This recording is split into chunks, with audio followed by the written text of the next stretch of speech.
House Wolfford prevails against General Avlora's army and drives them out of Glenbrook.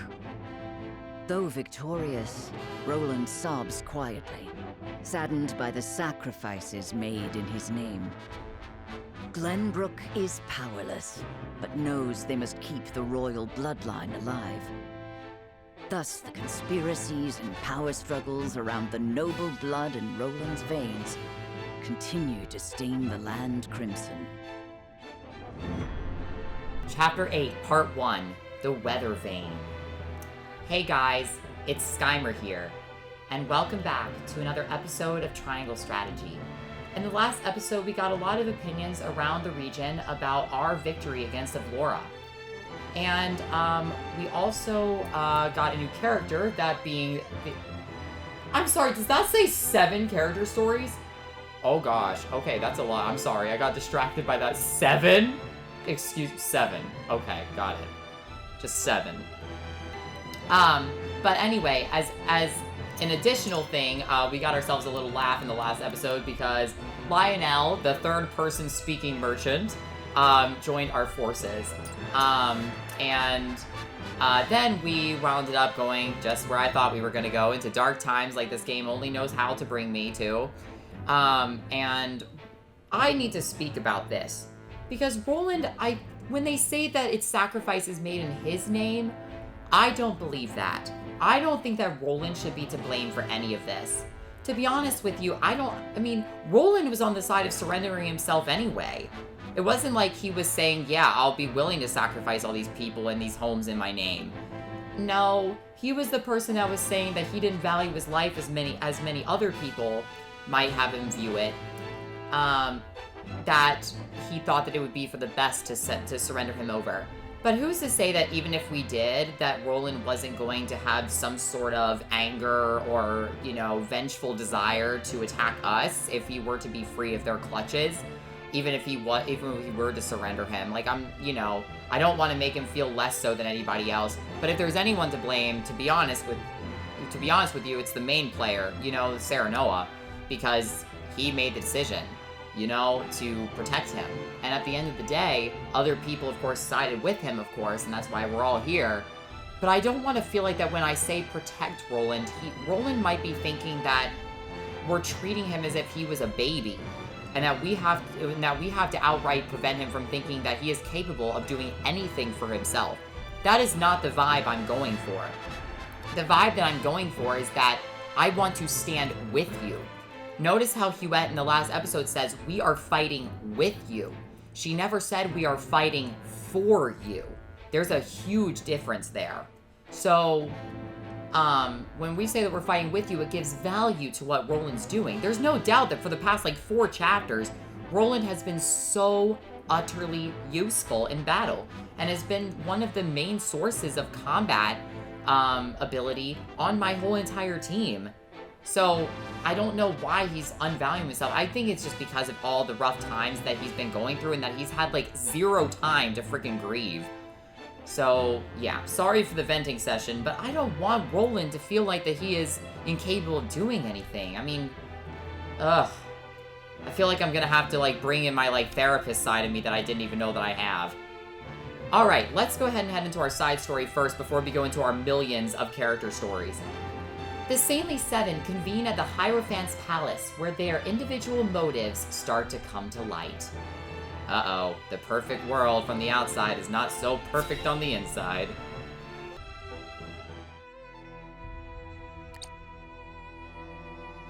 So it appears the Duchy intends to capture Glenbrook. But Prince Roland slipped from their grasp and fled to Wolfford. The ink on the treaty is barely dried, and they're already declaring war. And what's more, there's a price on Prince Roland's head. It has spurred the masses into movement. They will bear their fangs at us in time. We cannot leave them to their own devices. I see this as a wonderful opportunity. We can make it clear how we stand after the Salt Iron War. Aye. And I much prefer to extinguish embers than a raging inferno. It sounds like you intend to start a war. Calm yourselves. There is no need to get so worked up over this. It is true that this grave matter may one day affect Hyzant. But it is in times like these that we must trust the Hierophant's words more than ever.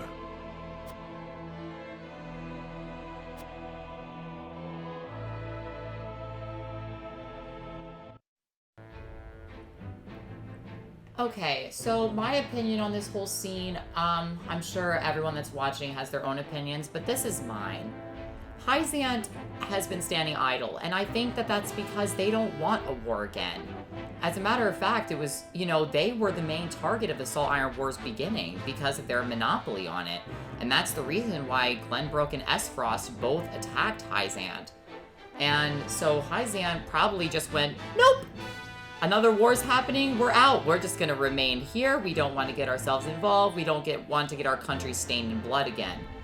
However, I feel like that they are having a split decision about whether or not, Lila says that this is a great opportunity. A great opportunity for what? I'm to ally with us and to say, hey, let's go back to our former comrades and let's take up arms again. But then you have Kamsel, who's saying that he would rather not have a war than a raging one. But there's only so much that you can do once this fire begins. I mean, it's kind of hard to extinguish this fire. Especially when we're not to blame for this. Who is to blame for this? These little buffoons over here. They started all this. They started this off with Dragan's assassination and blamed us for it. They're trying to paint us as the villains of this whole thing. When we all know, at least at Castle Wolfort, that ain't freaking true. I mean, so, yeah, this is gonna be an insane roller coaster, and I'm hoping that you guys are all ready to take the roller coaster ride alongside me. Okay, so let's go ahead and see what we have here. So we have Benedict, Frederica, Eridor, Gila, Corentin, Julio, and Narv. Okay, so let's go ahead and see where these stories go, because I'm very, very intrigued. We'll start in order. Benedict. While working on the riverbank, Eridor recounts tales from his and Benedict's youth.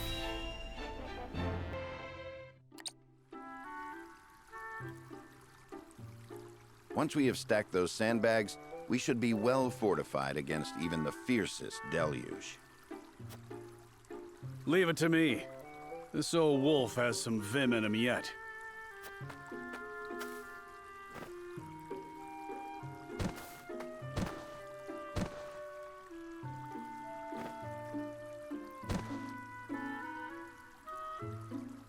Phew. Haven't used some of those muscles since before I can remember. I must say, when I saw the enormity of the task before us, I did not think we would finish in mere bells. I had braced myself for a full day of labor, at the very least. Thank Benedict for that. We'd still be searching for weaknesses in our perimeter had he not been guiding us. Indeed, but let us not understate Eridor's feats of strength. Come now, Eridor. How many times must I tell you to be delicate with the sandbags? We only have so many at hand. I hear you, I hear you. I'll treat him as delicately as my lady love, in the absence of one. Now is not the time for jests, Eridor. If you don't want me complaining and you don't want me jesting, then I guess I'll just shut my mouth. To hear them trading barbs like children, you would never think they work so well together. Wisdom and strength. Two pillars that keep House Wolfort standing strong. Wisdom, eh? He wasn't always that way. Took him plenty of failing to get where he is now. I find that difficult to believe. Is there something you wish to share with us, Eridor? Might be. Maybe you've forgotten the folly of 20 years past, but my mind is a steel trap.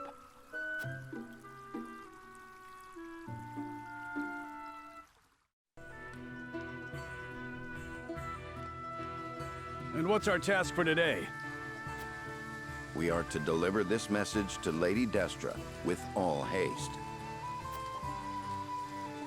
Seems simple enough. Send a bird. I would not trust a bird in this rain. A horse would be more reliable, and swifter besides. Is that so? I respectfully disagree, my friend. Either way, I'm not gonna be the one nursing you back to health if you catch the chills. Shall we make it a wager, then? Send a bird, and we shall see who reaches Lady Destra first. You had best hurry.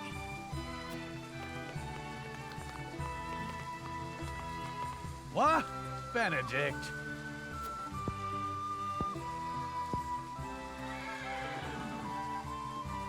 Off he goes. Well then, where are those damned hawks?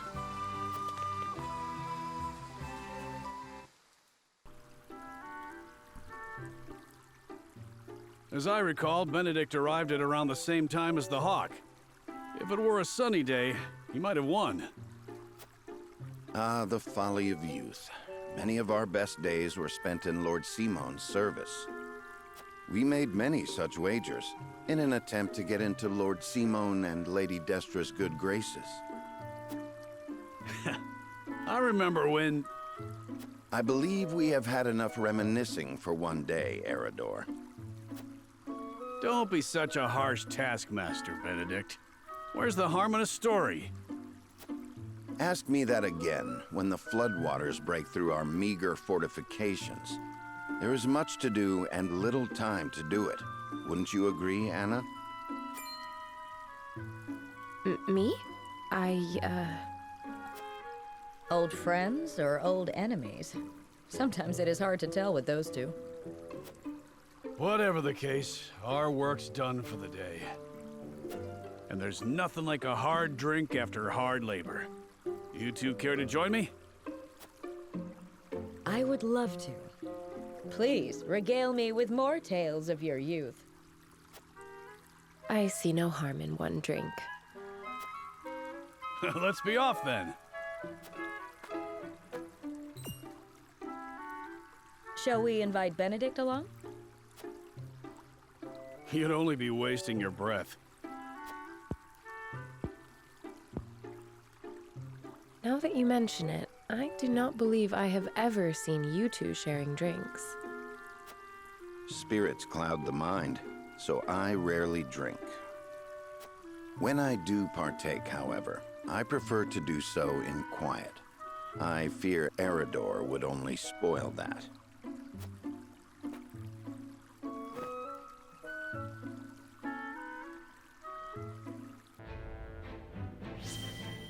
Ah, the beauty of bitter friends and bitter enemies at times. I love it. I love their bond. I love how they just had this past of, of competitive natures against each other, and yet they still become friends. I mean, it is very true that brains and brawn are two halves of a big whole.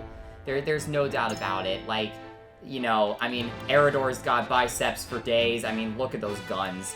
And then, Benedict has this incredible strategic wisdom. I mean, it's the reason they call him the tactician of the group, right? Alright, moving on. Frederica's next. Frederica has an important matter to discuss with Gila. Geez, everybody wants to talk to Gila.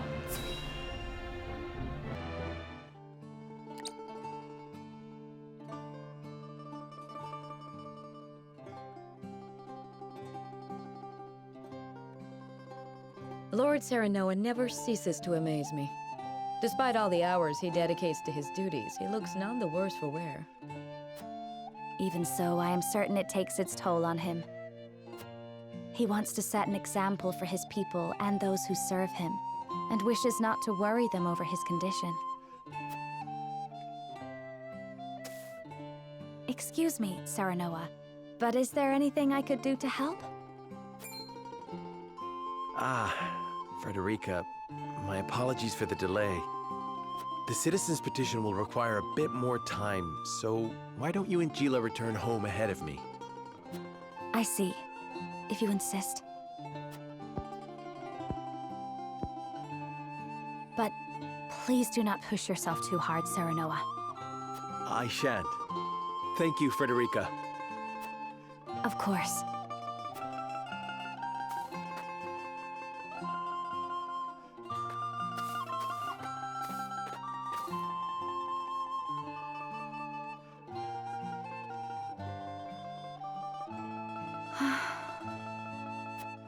Is something the matter? It's rare of you to sigh like that. Did I? Oh my. It looks like something's troubling you. If you wish to talk about it, I am happy to lend an ear. Well, to be perfectly honest, I sometimes wonder if I can go on like this. Are things not going well with Lord Serenoa? No! Serenoa is as kind and gentle as ever. It is my own self I have doubts about. I cannot help but wonder if I am truly of any use to him.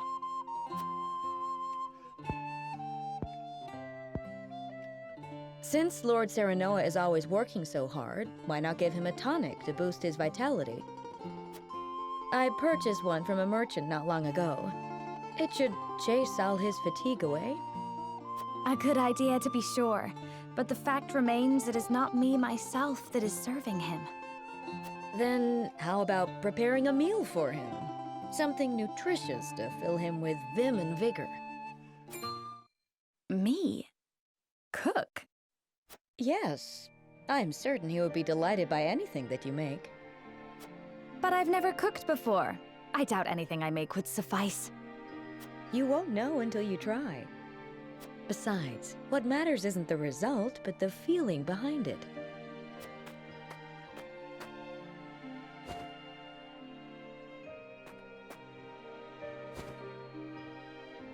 Use this cookbook. I'm sure you will find a recipe or two to your liking. Thank you, Gila.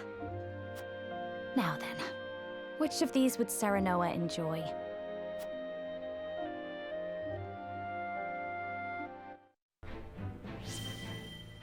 That was so wholesome. I knew from the very beginning I was going to love Gila. I just knew it. I mean, I don't know if it's her voice actress or it's just the factor that her personality and her demeanor are just so infectious. I mean, she just makes me smile, you know? She's just trying to make things work the best between Serenoa and Frederica. She's just doing the best that she can for everybody. I just love her. She's like the therapist of the group, to be honest. She's like the counselor of the group. You got a problem, you go talk to her, and you just feel better. She's so wise, to be honest, and Benedict shows wisdom in a different way, and Gila shows more of it in like a more empathetic and sympathetic manner, to be honest, and that's just what's so amazing about her. Just one of the many, many reasons. Alright, Eridor, you're next. Eridor relaxes at the encampment when Huette comes to him with a question.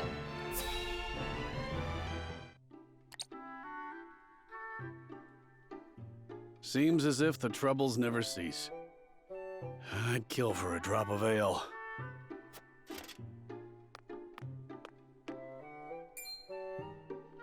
I take it you and Benedict have seen your share of trouble. You have both served House Wolfort for many years, yes?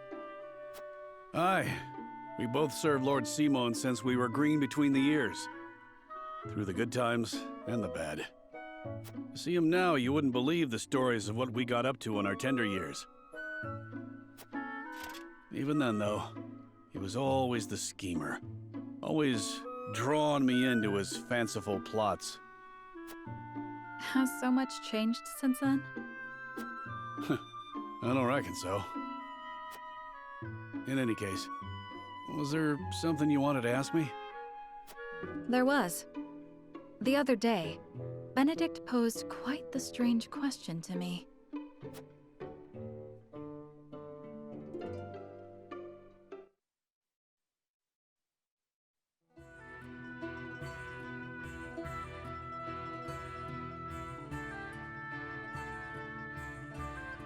Where snowbell blossoms bloom? Indeed. I thought perhaps you had seen trace of the flowers while scouting with Flugy. I've spotted clusters of them in the deep mountain passes before, but not of late. So it is as I thought. They have ever been a rare sight, even more so in recent years. I had thought to procure one, but it may be wise to temper my expectations in that regard. Life always finds a way to flourish. I'm certain Anna and I can find one before long. I would not have you chasing my idle fancies. You both have more vital duties to attend to. Of course.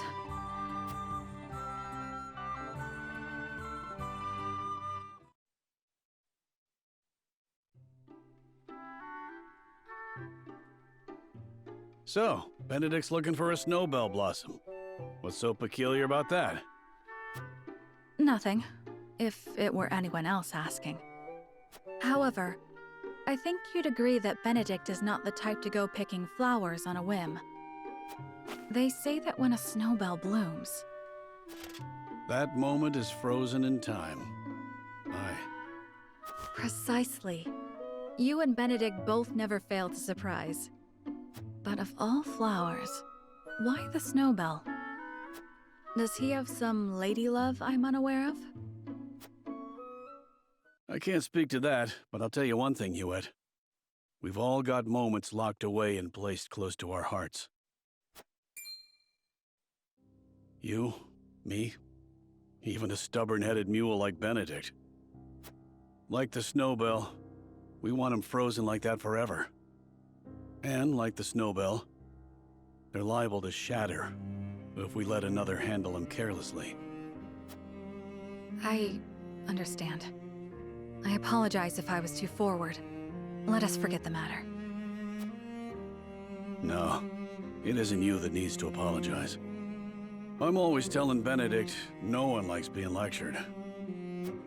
It was enlightening. I see you and Benedict are true friends. For lack of a better word, aye. Bring me a draft of ale, and I'll tell you all about our younger days. At least, what I can remember. I recall Benedict wasn't nearly as capable as he is now. I may have to take you up on that offer. Do you really reckon snowbells are still blooming somewhere out there? Perhaps. Though I've not seen them in this region. They may still bloom in the southern reaches. In other words, a trek and a half from here.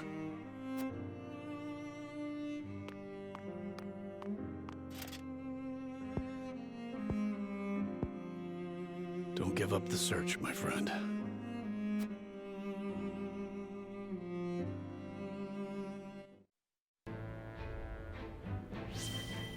I hate to take a beautiful and very sentimental moment like that and just turn it around, but her bird's name is Floogie. Floogie. That is a very interesting and awesome name. Floogie. I love it. I'm gonna have to nickname something in my life that now, because Floogie is just freaking awesome. I love it so much. Okay, so we still have... Who is this? Who is this? Why did you just show up all of a sudden? Who is this chick? I have no idea. We're doing it. Serenoa and company encounter a girl in a desolate rocky area who tells them she was once part of a circus troupe. Oh no.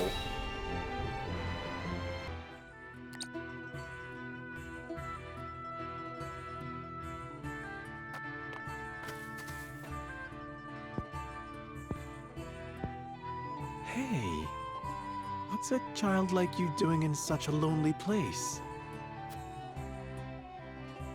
I have nowhere else to go. Where are your parents? They died years ago. My lord. My name is Serenoa. What's yours? Picoletta. Picoletta? You throw that ball with such skill. Because it's my job. When I throw this ball, everyone applauds. Picoletta, the acrobat, what a cute name. A young girl orphaned by war. She does not know where her true home is, but considers the traveling circus troops she spent her days with to be her family. Aww. Well, they used to. But the circus is gone now, so I'm all on my own. What are you doing here, mister? We are trying to put an end to this war. I hate war. War made everyone go away. You're really gonna end the war? Then let me go with you. I can throw my ball and help you fight the bad people.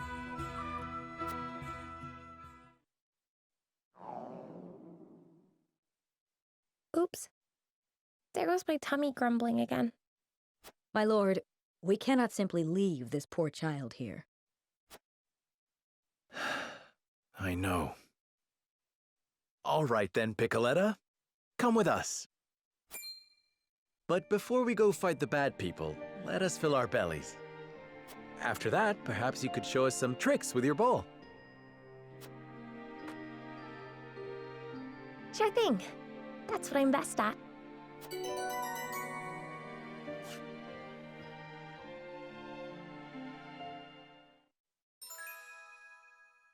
Picoletta's aptitudes in battle, an expert in offensive items. Increases the range of offensive items and can summon a decoy of herself? Oh, what in the world type of sorcery is this? Okay, I have to say, that was the most adorable Serenoa moment ever. I mean, just watching him talk to this little child I mean, it was adorable. I mean, like, I can already tell you right here, right now, Serenoa gonna be Dad of the Year, okay? I mean, just the way he talked to her so calmly, despite how much that she's been through, you know, at her age, no less. Wow. I mean, Serenoa, he's not only very good to look at, but he is so sweet and kind-hearted. It's just amazing. Just as Frederica said. Here she is. Lord Serenoa, listen to this. I was throwing my ball the other day, and everyone started clapping. I love it here. I'll do my best to put a smile on everyone's face. The only problem is that even if she is going to be deployed in a map, I almost feel like I never want to deploy her because I never want the chance of her dying. I know that there's no permadeath in this game, but still, I could not imagine this little tiny child hitting 0 HP. That would haunt me for the entire rest of the game. I'm just saying. So, but let's check her out. So she has a racket. Okay, so her strength is very, well, of course Narv's gonna have less strength. But yeah, strength's very, very low. So her stats are not great, but her evasion is very high. Wow. That evasion stat, though. Okay, so she has Item Launcher, increases targetable range by 2 when using an item on an enemy. Very interesting, okay. Decoy, summon a clone on a selected square. Clones previously summoned with this ability will disappear. So, is it like a phantom or something that basically like attracts the enemy's aggro? That would be very interesting. And intensive items increases damage dealt by items used on enemies. So like the stones and stuff, she's actually good at dealing damage with. Very interesting unit. I know I keep saying interesting for everything, but just the creativity of this game, it's something on a whole other level.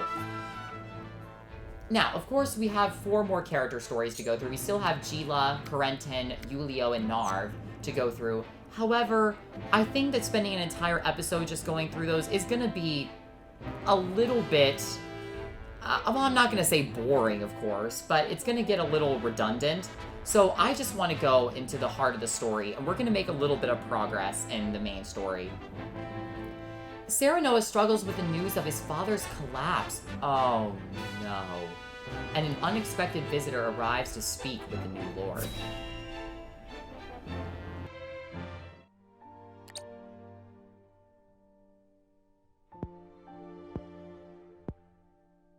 Father, please open your eyes. There is so much I wish to ask you. Lord Serenoa. I cannot let Father hear how weak I've become. I must be strong.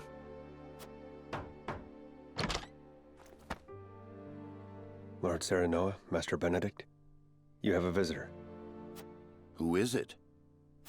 Lord Silvio Tellior. He wishes for an audience with Lord Serenoa. What business would the Lord of House Tellior have with me? Tell him we will be there shortly. Yes, sir. Every day is busier than the last. We haven't had a moment to catch our breath. You are doing a fine job as head of House Wolfort, Lord Serenoa. Your father would be proud if he could see you now. I could not do it without you, Benedict. Thank you.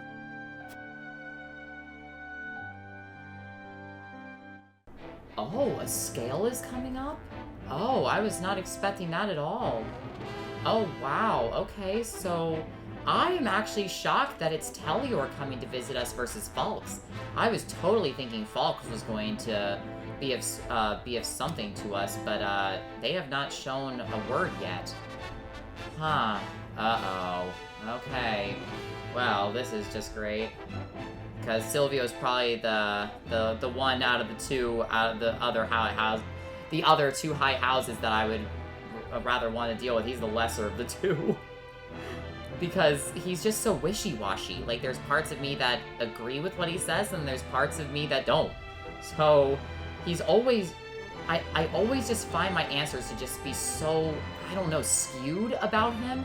Because sometimes I'm like, yes, I see your point. Other times I'm like, no, why would you say that, you idiot? So I don't know what to think. But I want to end this episode out on a high note. So I want to go into Gila's story. And watch now that I say something on a high note that's going to be a low note. Gila realizes that she shares some surprising similarities with a certain someone.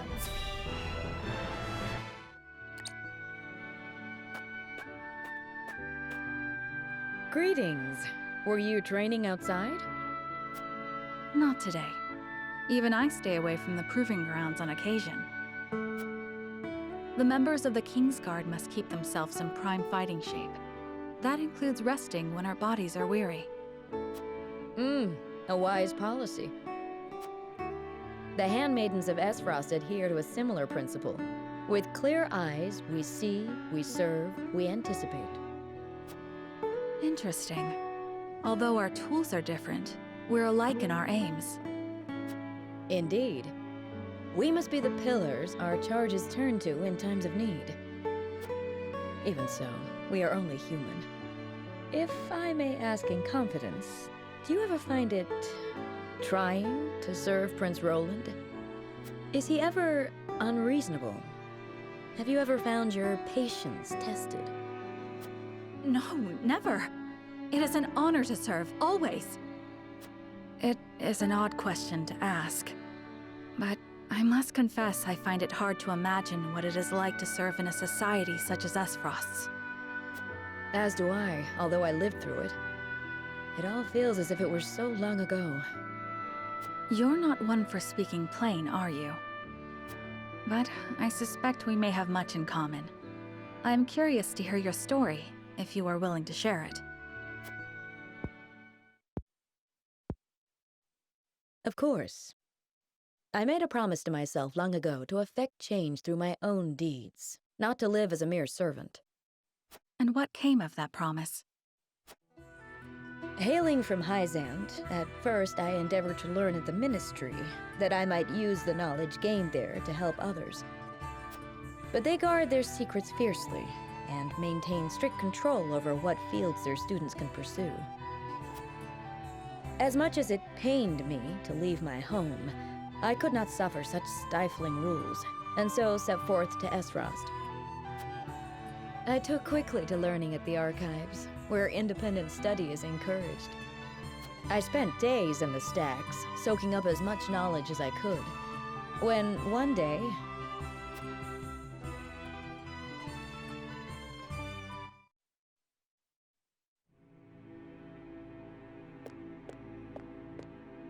You are the one called Gila, yes? Yes, my lord. They tell me you're the most talented researcher the archives have ever seen. I couldn't say that, my lord.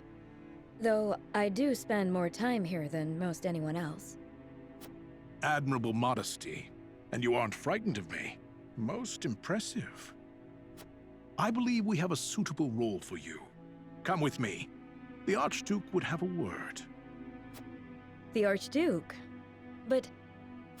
No harm will come to you, if that is your fear. Now, follow me.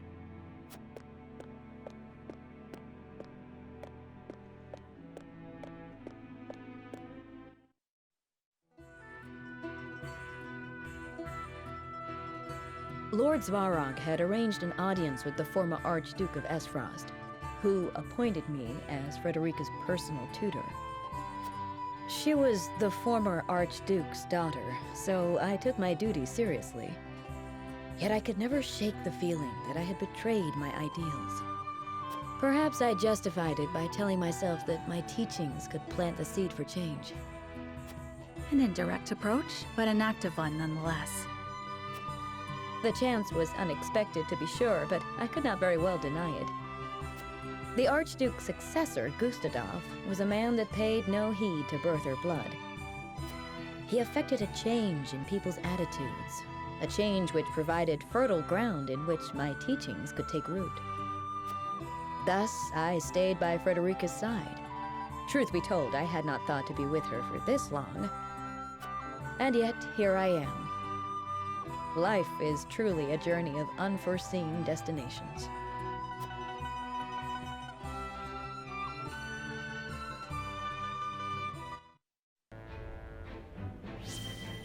Man, learning about characters' past in this game, it's so nice to have that whole, like, history of what brought them to this point. I love it when video games do this. It's not just that you see them for the here and now. You see them, like, and I love how this game actually provides you with little clips of their past. And not just them talking about it, letting you see it. And so, now I know that Gila was originally from Hyzan, that's where she was born, but the reason she left was not because of the war or anything. She just left because she wanted to pursue her own life's goals, and she pursued to Esfrost, where the independent learning is encouraged, and from there, that's how she got to be Frederica's tutor in the arcane arts, which is super cool. I mean, yeah, I just wanted to end off on a note that could make me smile and be, a little bit happier, because I just know the next episode's probably going to absolutely kill my mentality. But I hope that you guys enjoyed all those character stories. We will be continuing with them in the next episode too. This was Skymer, and I hope that you guys have a fantastic day. Bye guys!